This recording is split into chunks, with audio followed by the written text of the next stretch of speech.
You never really know what kind of movie you're gonna get with Ridley Scott. Even taking account some of his recent stuff, like I'm a fan of The Martian, The Last Duel, but House of Gucci didn't do much for me, and I actively hated my life watching Napoleon. So when you hear that a sequel to Gladiator, the Best Picture winner, is happening, it's perfectly understandable to be nervous. I mean, people still really hold that movie in high regard. And as the first trailer came out, which featured No Church in the Wild by Jay-Z and Kanye West, you really felt a wave of, let's just say, negativity come through at Gladiator 2's doorstep. Now, I don't have much thought on that except saying it's a trailer, so fucking relax, but a lot of people were unsure about a sequel and pulled out the old reliable. Hollywood does nothing original anymore. It's all sequels. I hate my life. And as someone whose mom introduced me to the first Gladiator at a young age because of it being her favorite movie of all time, I feel like I have an obligation to be really skeptical of the sequel. My mom would point to the TV and say, "See, son, Maximus is the kind of person you should be.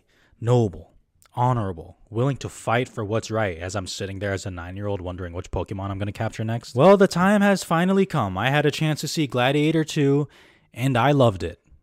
I will not apologize for it. Now, let me get 2 things out of the way at the very top here. 1, am I just glazing this movie because of my personal feelings and relationship towards the first one? Possibly.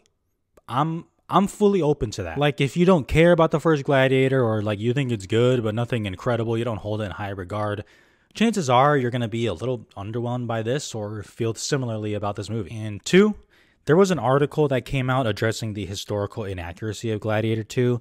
And all I'll say is, if you really think this way, I truly do not think we could ever be friends in real life. I'm sorry. You're telling me you see this on the big screen and your first thought is, that didn't happen like that. Like, yeah, okay, nerd, get out of here. Anyways, yeah, Gladiator 2 rocked. It's really that simple for me. I needed a movie like this, and I didn't know that until after I saw it. As some people know, I had to take a small little break from this channel as I dealt with some health stuff, so I missed a lot of screenings and movies that I usually would go out to see. So maybe seeing a rollicking, adrenaline-filled epic in a theater just filled me with joy, but this movie absolutely worked. And the thing that surprised me the most is how I connected on an emotional level. Now, actually not in the emotional level that maybe the filmmakers think with Paul Mescal or Lucius's wife.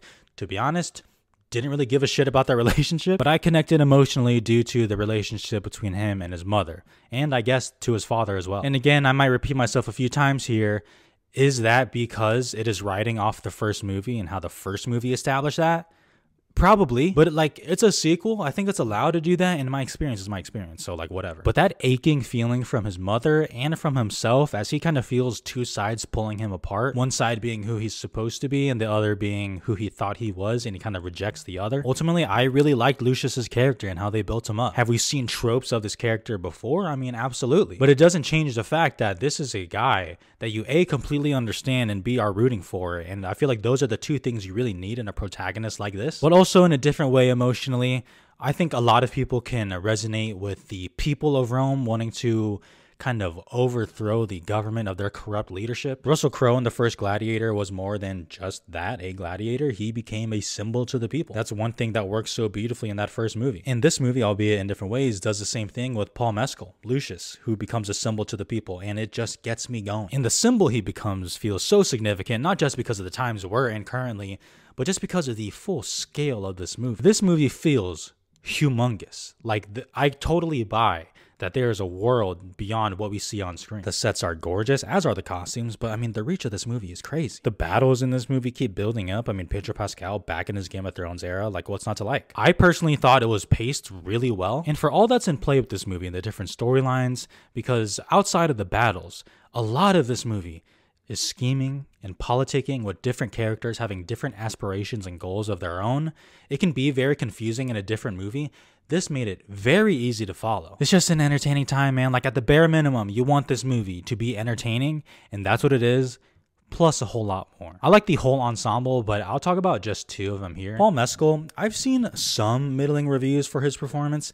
I gotta be honest, I just don't see what they're talking about. Maybe I'm blinded, but like, I thought he serviced the character very well, and most importantly, he's got that aura. He plays the nobility angle very well, and he holds up physically. I like that he's not like supermodel jacked, but he just looks strong, like his punch would hurt me a lot. And he plays a good leader, even as a younger actor. And of course, Denzel Washington is just on fire the whole movie. His facial expressions just get me every time. I mean, it's tough because he outacts every person on screen, and it's like, yeah, that's a movie star right there. The charm is out of hand. I took my fiance to see this movie, and afterwards she was just screaming. like just yelling, wanting to fight everyone. Thankfully not fight me, but that's the kind of feeling this movie gave her. Now, I am aware that I'm probably more positive on this movie than others will be. Not that this movie is getting panned or whatever, don't get me wrong, but I do see a lot of, I liked it, I didn't love it, or they thought it was just fine, or a little mid, and I'm just not on that wavelength at all. But while I disagree with Paul Mescal's performance of some people, while I disagree that some people find this movie not exciting, which absolutely blows my fucking mind, I do think this movie has some problems with Lucius's character. Nothing huge on like terms of building out who he's supposed to be, but I do think the movie makes it a little unclear of what he's thinking at certain times, and not purposefully either. Because in one scene he'll feel a certain way, and then I feel like the next scene, without much really happening, he kind of flips his mind and does a 180. I'm like, wait a minute, when did he...